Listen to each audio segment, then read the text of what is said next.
Hello, everyone, and thank you for being here today. I do not bring you easy certainties, nor ready-made answers. I bring questions. I bring warnings. I bring an invitation.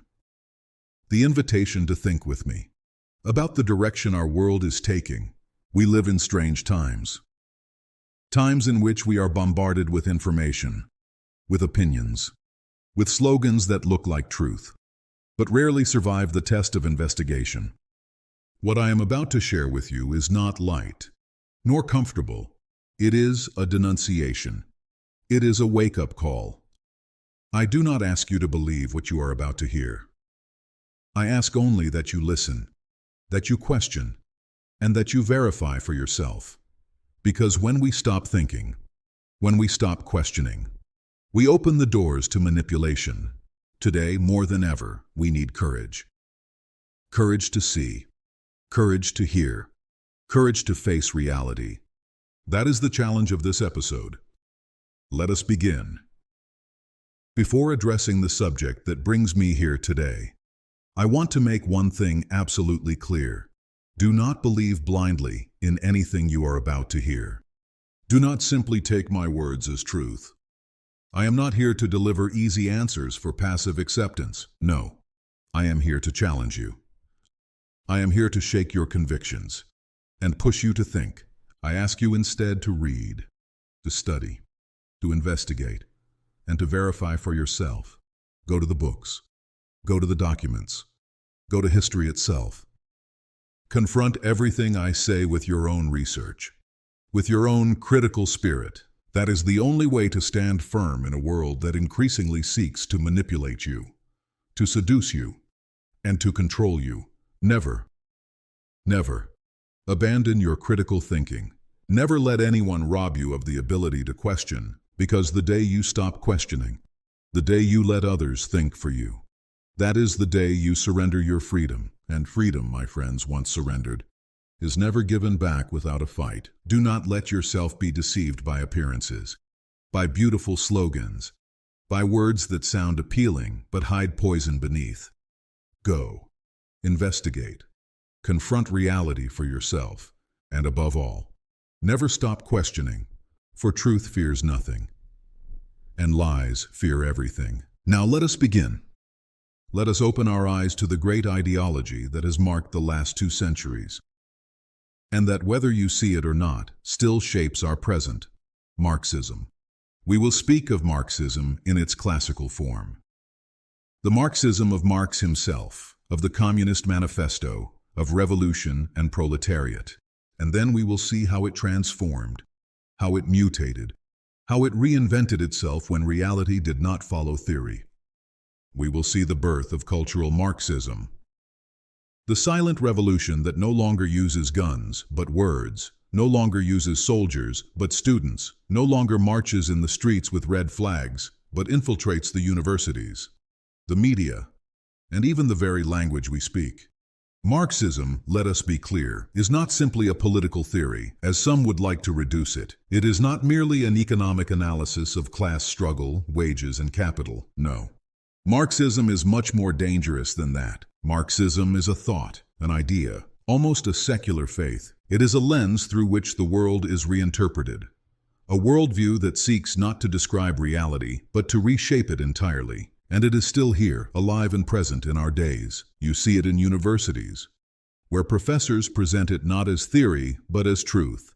You see it in politics, where its language disguises itself as progress and rights. You see it in the media, in films, in music, in the very culture that surrounds you. It is everywhere. Yet most do not recognize it. We live immersed in its influence, but we swim blind, unaware of the current dragging us. At its very core, Marxism is a profoundly anti-Christian culture. Do not be deceived. It was conceived not only to combat capitalism, but to combat the foundations of Christianity itself. Its objective was, and remains, to uproot the values of Christian civilization, the dignity of the person, the sanctity of family, the moral law written in our hearts. Marxism cannot coexist with Christianity because one proclaims man as his own savior, and the other proclaims Christ as Lord. That is why I say to you today, do not ask me for peace during this talk. Do not ask me for the peace that society constantly demands of us. A peace without Christ, a peace of compromise, a peace symbolized by a broken cross. That kind of peace is nothing more than surrender. And I refuse to surrender. I will not bow to an anti-Christian symbol. I will not join the programmed crowd that walks blindly toward destruction. I will not be one more voice repeating empty slogans of tolerance and progress, while the foundations of truth are being demolished beneath my feet. Because make no mistake, a peace without truth, a peace without Christ, is not peace at all. It is slavery disguised as harmony. It is silence imposed upon those who dare to resist. It is the false calm before the abyss. And so I stand before you not as a neutral observer, but as one who refuses to remain silent. I stand here to denounce, to expose, to awaken, because the first step in resisting an enemy is to recognize that the enemy exists, and that enemy has a name. Its name is Marxism. The idea of classical Marxism was, on the surface, very simple: the proletarians, the workers, the ordinary men and women who labored in factories and fields, should unite to bring down the capitalist system that exploited them, unite to build a society of equality and justice, unite to establish a new order where the divisions of class would be abolished, and where wealth would no longer accumulate in the hands of a few. In 1848, Karl Marx and Friedrich Engels wrote the Communist Manifesto. That book was not just a political pamphlet. It was a call to arms, a declaration of war, a prophecy of revolution, and the last phrase of that manifesto still echoes with revolutionary fervor. Workers of the world, unite. Notice what Marx was saying: not workers of Germany, not workers of France, not workers of Russia, no. Workers of the world. Marx wanted his thought to spread across every border, every language, every culture. He wanted his ideology to become international. In his vision, the revolution could not be local, it could not be national. It had to be universal, because only by being universal could it succeed. The premise of classical Marxism, therefore, was the revolt of all proletarians against all capitalists. A universal uprising of the oppressed against the oppressors. The dream was that this global storm of revolution would sweep away the old world and give birth to a new society of justice. Marx was not speaking in abstractions. He was convinced that history itself was moving in that direction. And indeed, at the time, Europe was shaking. Factories were multiplying. Inequality was growing. Revolts and strikes were spreading. Marx looked around and saw fertile ground. He predicted, with certainty, that a great incident was about to ignite. He imagined a pan-European conflict, a firestorm where the workers of all nations would rise, not against each other, but against the bourgeoisie, the capitalist class that owned the factories, controlled the wealth, and dictated the laws. Marx saw this moment coming. He believed that history itself was on his side. And then, the conflict came. The Great War did arrive. But it was not the war Marx had envisioned. It was the First World War. And to the horror of the Marxists, what happened? Did the workers unite? Did the German worker embrace the French worker? Did the Russian worker refuse to fight the German soldier because both were proletarians? No, that is not what happened. Instead, the workers slaughtered one another. German workers killed French workers. Russian workers killed Austrian workers. British workers killed German workers. They died in the trenches, in mud, in blood, in gas, not for revolution, but for their nations.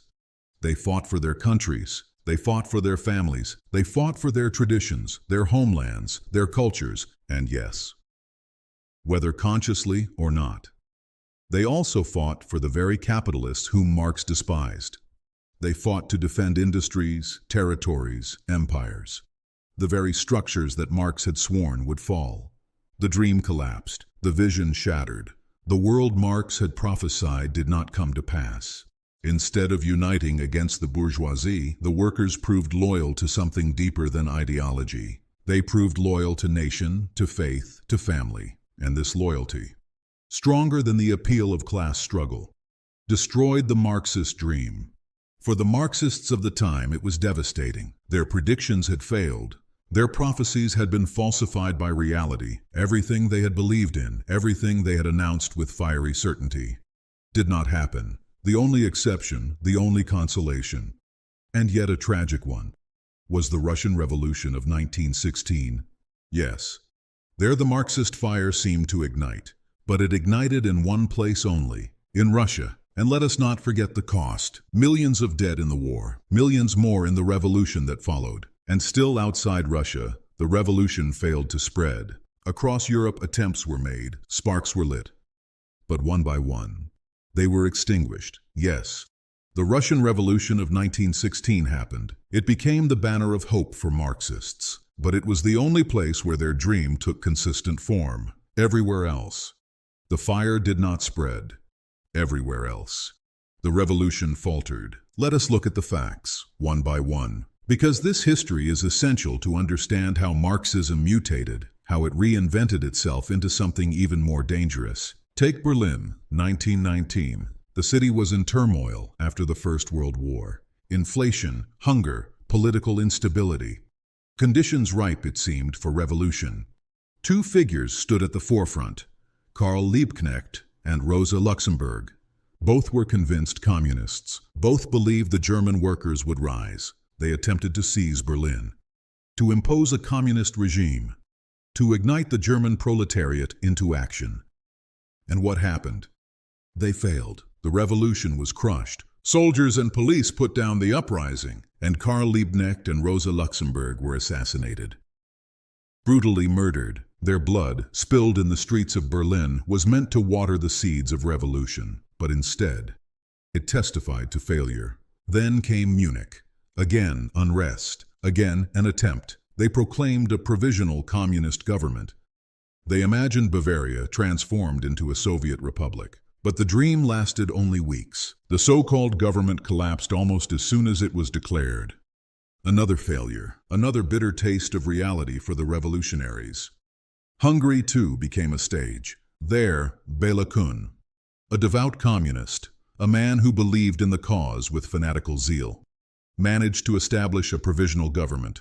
For a brief moment, it seemed as if communism might take hold in Central Europe. But Bela Kun's fate was sealed. He was betrayed, abandoned, and eventually executed by none other than Joseph Stalin. Yes, Stalin, the same man who would later raise the Soviet Union to a superpower, but who first rid himself of inconvenient allies. And within that Hungarian experiment stood a figure who would later play a decisive role in Marxist philosophy, György Lukács. Lukács was not a soldier, he was a thinker, a philosopher. And while the provisional government failed, his ideas would survive and spread. Italy, Turin. Once again, workers gathered, syndicates rose, unrest boiled. Once again, Marxists dreamed of revolution. And once again, it all collapsed. The syndicalist movement could not seize power. The Italian state endured. The revolution slipped through their fingers. Do you see the pattern? Attempt after attempt. Failure after failure, from Berlin to Munich, from Hungary to Italy, the revolutionaries tried to force theory upon reality. But reality refused to comply. And this, my friends, is where the great theoretical problem of Marxism was born. Because when a theory fails, when reality refuses to match prediction, an honest thinker would pause. An honest thinker would ask, where did I go wrong? Perhaps the theory was flawed. Perhaps it needed correction, adaptation, humility. But the Marxists, they were of another breed. They refused to accept error. They refused to believe that reality itself could contradict their vision. Instead, they blamed the world. They blamed the workers. They blamed culture, tradition and morality, anything, except their own theory. It was in this moment of crisis, in the ashes of failed revolutions, that Marxism underwent its metamorphosis. Because faced with repeated failure, the faithful had two choices: abandon the dream, or reinvent it and abandon it. They did not. Instead, new voices rose.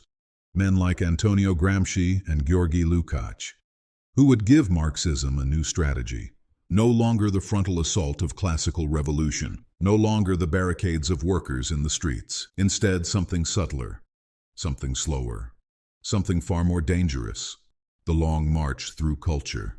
After the repeated failures of revolution across Europe, the Marxists found themselves in a deep existential crisis. They had proclaimed with certainty that history was on their side. They had promised that the working class would inevitably rise. They had declared that the contradictions of capitalism would collapse under their own weight. And yet, none of this had come to pass. The Russian Revolution was the exception.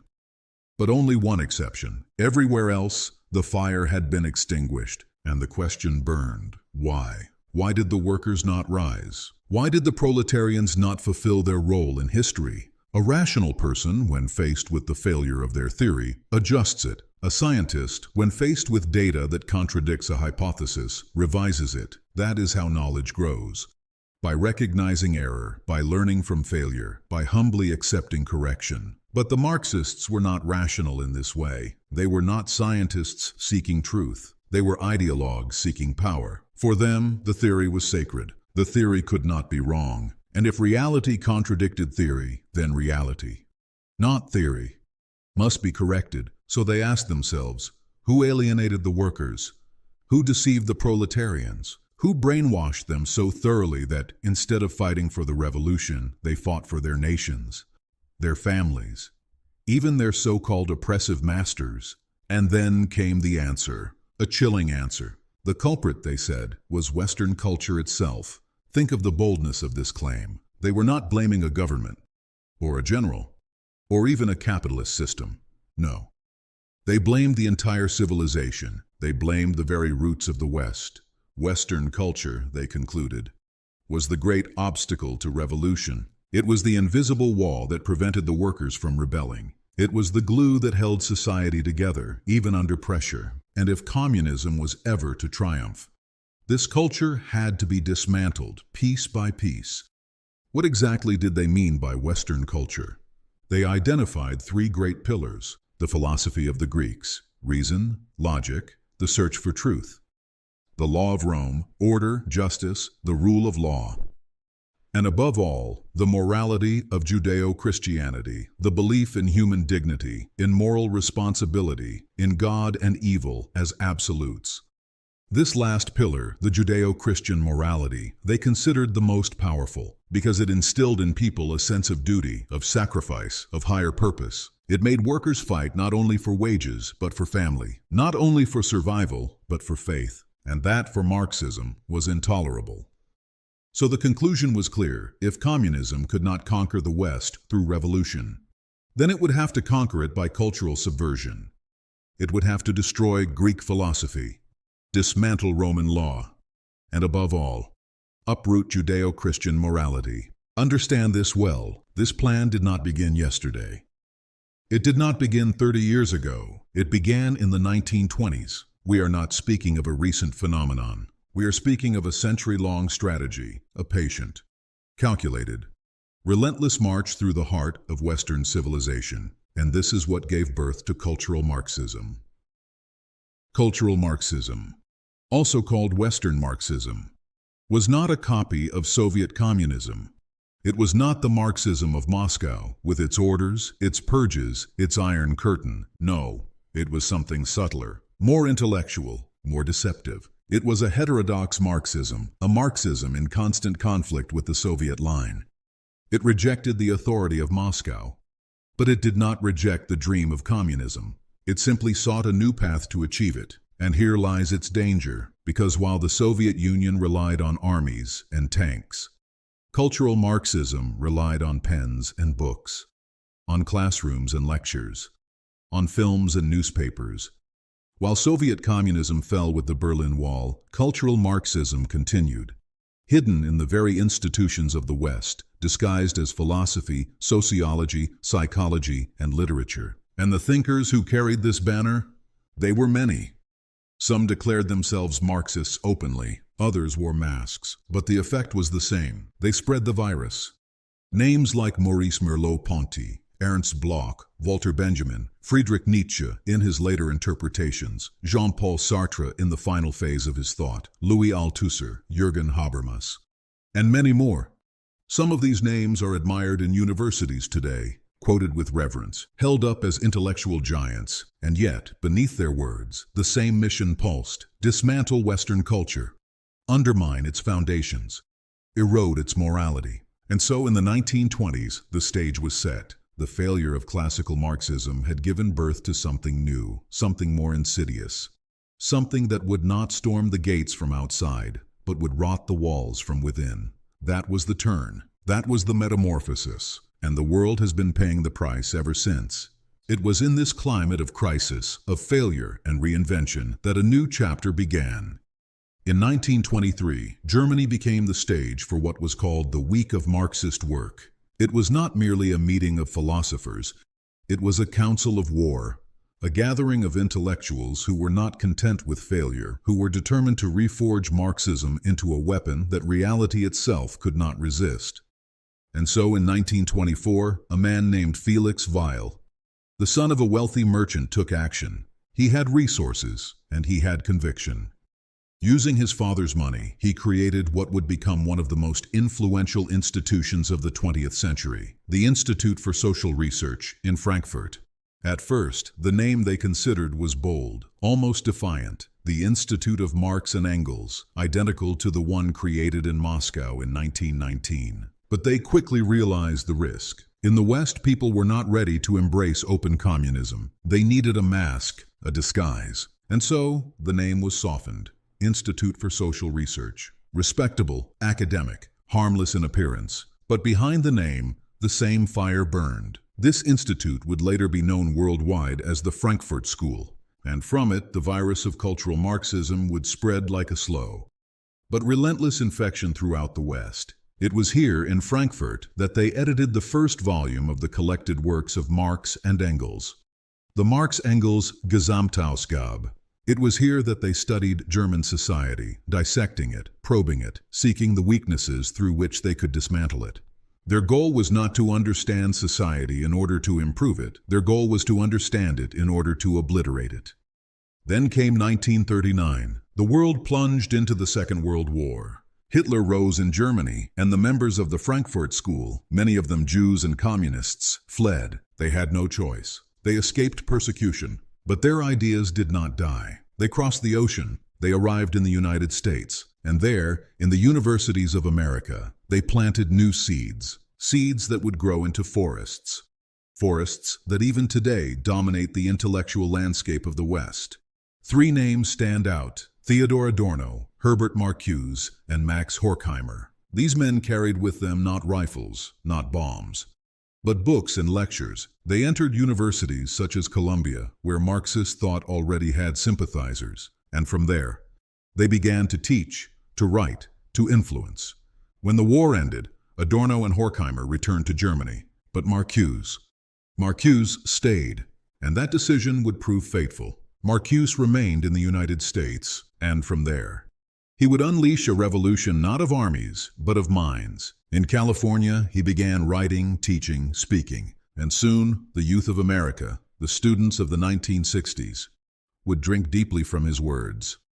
Marcuse became one of the most influential intellectuals of the century, precisely because he understood what the old Marxists had not, that if you cannot win on the battlefield, you win in the classroom. And here, at the Frankfurt School and beyond, the metamorphosis of Marxism was complete. What began as an economic theory had now become a cultural crusade. What once sought to overthrow governments now sought to infiltrate universities, media, and art. And this, my friends, is why we are where we are today. Because while the armies of communism were defeated in the Cold War, the ideas of communism survived, and they survived thanks to the Frankfurt School. When the war ended, as we have seen, Theodor Adorno and Max Horkheimer returned to Germany, but Herbert Marcuse, he stayed in the United States, and that single choice would change the course of the 20th century. Marcuse moved to California. He began to write, to teach, to speak. At first, he was just another professor, another intellectual, but soon, something began to stir. The youth of America, restless, disillusioned, searching for meaning in a world still scarred by war, began to listen. By the 1960s, universities were boiling with unrest. the civil rights movement, the opposition to the Vietnam War, the search for new freedoms. All this created fertile soil, and Marcuse was there, ready with his ideas. He became one of the most influential voices of that turbulent decade. His most brilliant move, or perhaps we should call it his most destructive, was to unite Marx and Freud.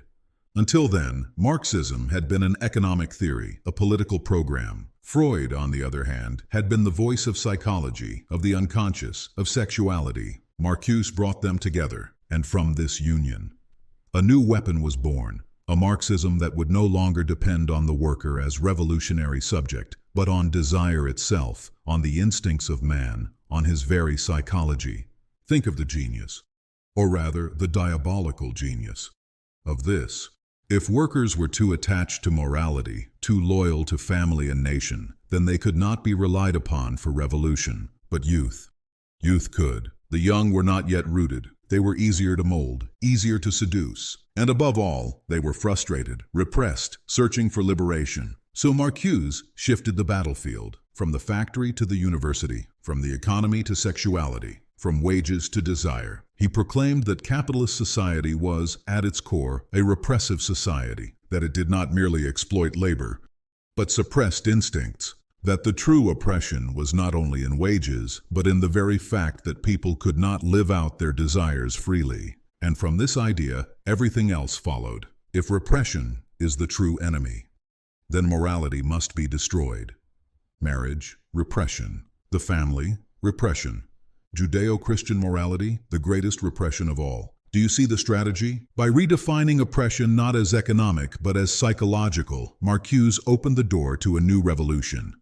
A revolution of culture, of sexuality, of identity. A revolution not fought with rifles but with slogans, not advanced by soldiers but by students. And indeed, the 1960s exploded. Protests filled the streets, students occupied campuses. Make love, not war, became the anthem of a generation. Drugs, free love, rebellion against authority. All of this was framed as liberation.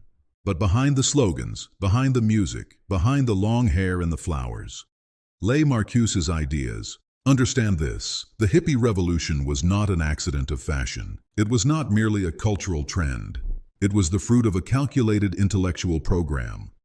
Marcuse's writings, especially his 1955 book Eros and Civilization, became manuals of rebellion. That book is still read today. It is in its 8th edition. It continues to shape minds in universities. And what did Marcuse argue in that book? That we are repressed. That capitalist society creates war because it represses desire. That peace will come only when repression is abolished, when instincts are liberated, when the old morality is destroyed. Is it any wonder, then, that students in the 1960s embraced him as a prophet, that they saw him as the intellectual father of their revolution? And is it any wonder that our culture, even today, still echoes with those same slogans, those same ideas, those same demands?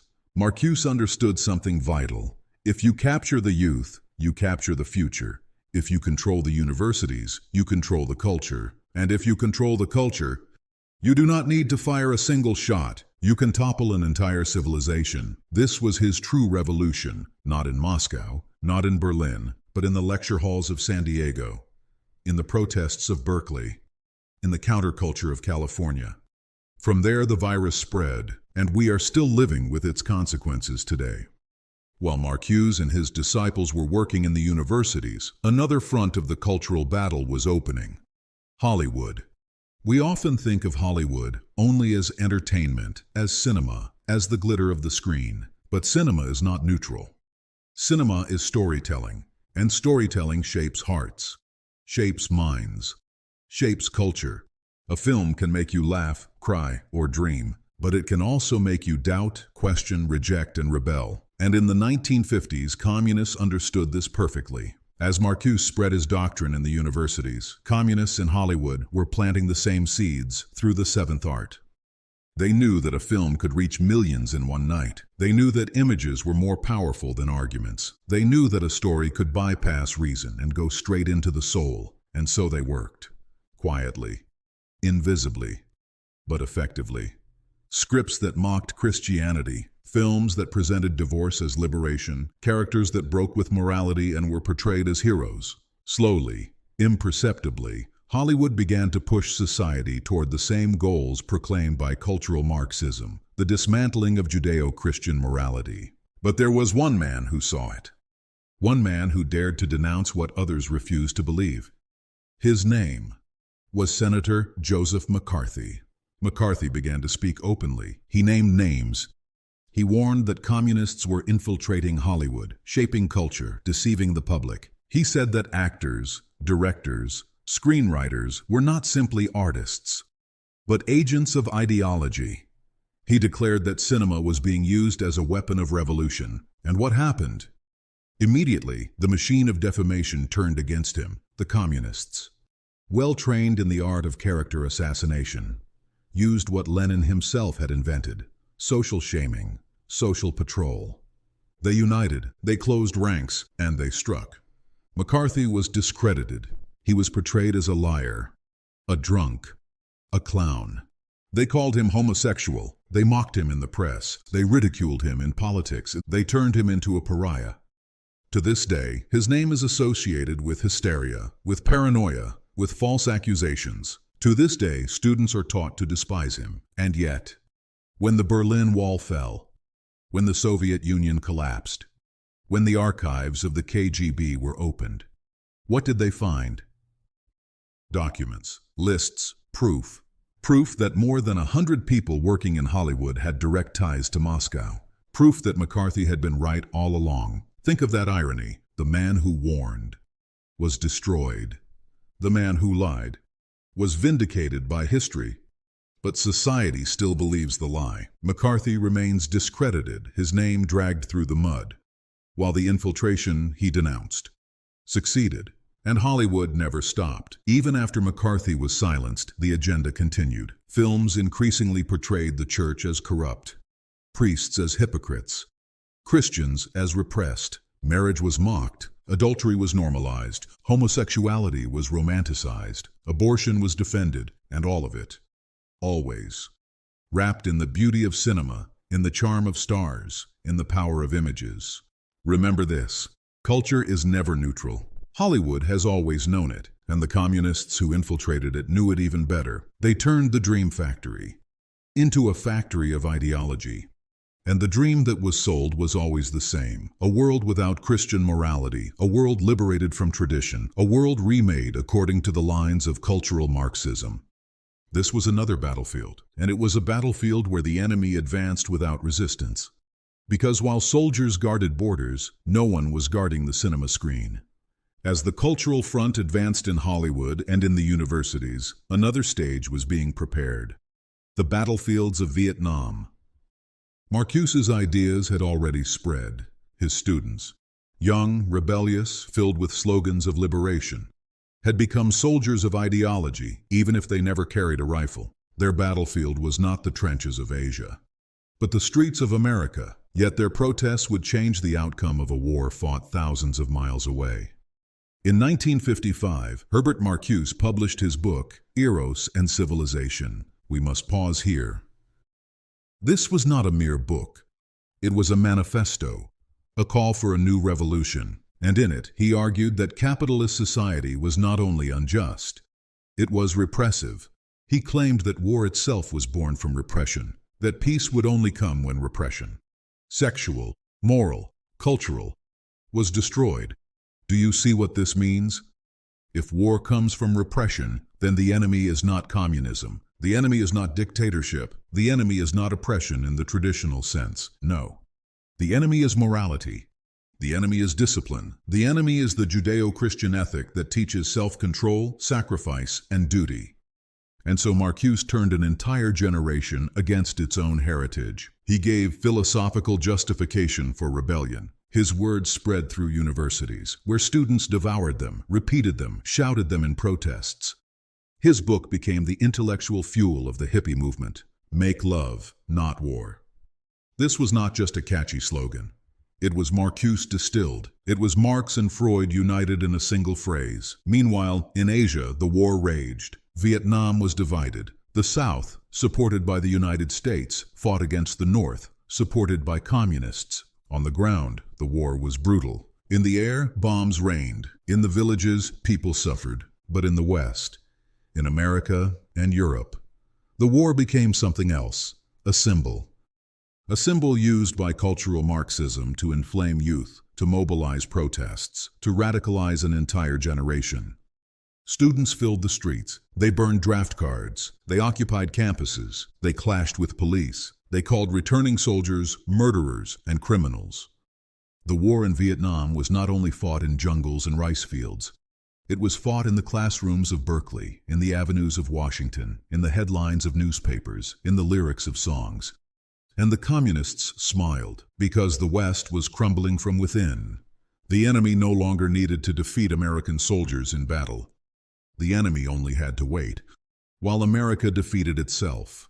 In 1975, Saigon fell. The images of helicopters evacuating the last Americans from rooftops became symbols of humiliation. Vietnam was unified, under a communist dictatorship, and the communists celebrated, not only in Asia, but in every Western university where students believed they had fought for peace, when in reality, they had fought for the revolution. Understand this clearly. The fall of Saigon was not only the failure of American foreign policy, it was the triumph of cultural Marxism, because the true victory was not in Vietnam, but in the hearts of Western youth. Marcuse and his disciples had succeeded. They had shown that you could win a war without bullets, if you controlled minds. From then on, the strategy was consolidated. Universities became factories of ideology. Students entered as children of their families and left as soldiers of revolution. They carried with them not rifles, but diplomas. And yet, they would occupy key positions in media, politics, education, health, and culture. From there, they would continue the mission, spreading the ideology with the confidence of those who believed they were bringing liberation, when in fact, they were bringing chains. And all of this began with a theory, with a book, with a professor in California who understood that if workers would not make the revolution, the youth would, and indeed, they did.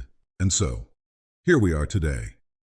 We are no longer speaking of theories in books or protests from 50 years ago. We are speaking of the present, of the society in which we live, of the very air we breathe.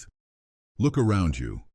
The fruits of cultural Marxism are everywhere. Universities have been captured. Media has been infiltrated. Politics has been conditioned. Education has been reprogrammed. What was once theory has become culture. What was once a plan whispered in academic circles has become the common sense of society.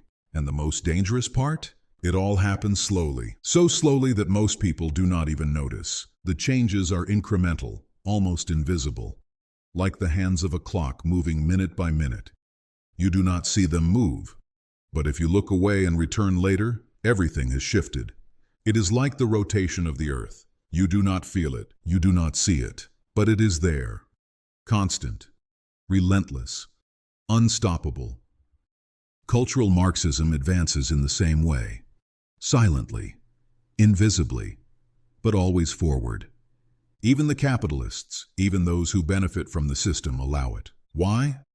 Because they have been convinced that to resist would be undemocratic, intolerant, authoritarian. They believe that allowing their own enemies to spread is a sign of virtue, of tolerance. They think they are defending freedom, when in reality, they are feeding the very ideology that seeks to destroy them. Look at Hollywood today, the films that mock the church, the comedies that portray priests as corrupt, Christians as hypocrites, morality as repression, the dramas that glorify divorce, normalize adultery, romanticize homosexuality, the blockbusters that promote gender ideology, that present the destruction of family as liberation. This is not accidental. It is not coincidence. It is the continuation of a program that began a century ago. Look at the media, the headlines that build myths and destroy reputations, the language that manipulates thought, replacing truth with slogans, replacing facts with narratives.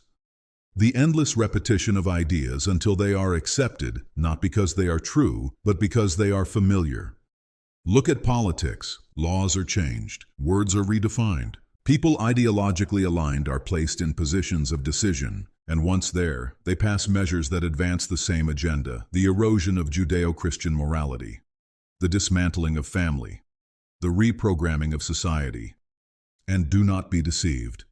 This is not random. This is not chaos. It is strategy. It is deliberate. The thinkers of the past believed that the West would one day collapse, that Judeo-Christian civilization would one day fall. And every law, every film, every headline that advances this agenda is another blow against the foundation, another crack in the pillar. Universities have become military barracks. Professors train students not in critical thought, but in ideological obedience. Students leave not as seekers of truth, but as agents of revolution. And when they occupy positions in society, they continue the mission, sometimes without even knowing what they serve. They believe they are progressive, enlightened, modern, when in reality they are soldiers of an ideology designed a century ago. And to accelerate the process, new ideas are constantly introduced, ideas that divide, ideas that fracture. Gender ideology is one of them, presented as liberation. But in truth, it is destruction. Destruction of identity, destruction of family, destruction of morality. Each new liberation is another chain, another step toward the collapse of the pillar that sustains Western civilization. And those who dare to resist, those who dare to denounce, they are attacked, character assassinated, silenced, canceled, branded as intolerant, fascist, enemies of progress. The strategy remains the same: destroy the person, so the idea they defend is never heard. The message is clear: the universities are ours. They will think as we command. Nothing and no one will stand in our way. I do not know if Marxism will ultimately prevail. I do not know if the day will come when Judeo-Christian civilization collapses completely, when the pillars of our culture lie shattered in the dust. I do not know if one day the enemies of truth will declare victory, but I do know this: Marxism is destroying society. That is not an opinion. It is a fact. Look at the families torn apart. Look at the laws rewritten. Look at the children indoctrinated. Look at the culture poisoned. The evidence is all around us. Deny it if you wish. But reality does not need your permission to exist. And yet, despite everything, I also know something else. Something far greater. As long as there are men and women with the courage to stand as Christians, Marxism will not prevail.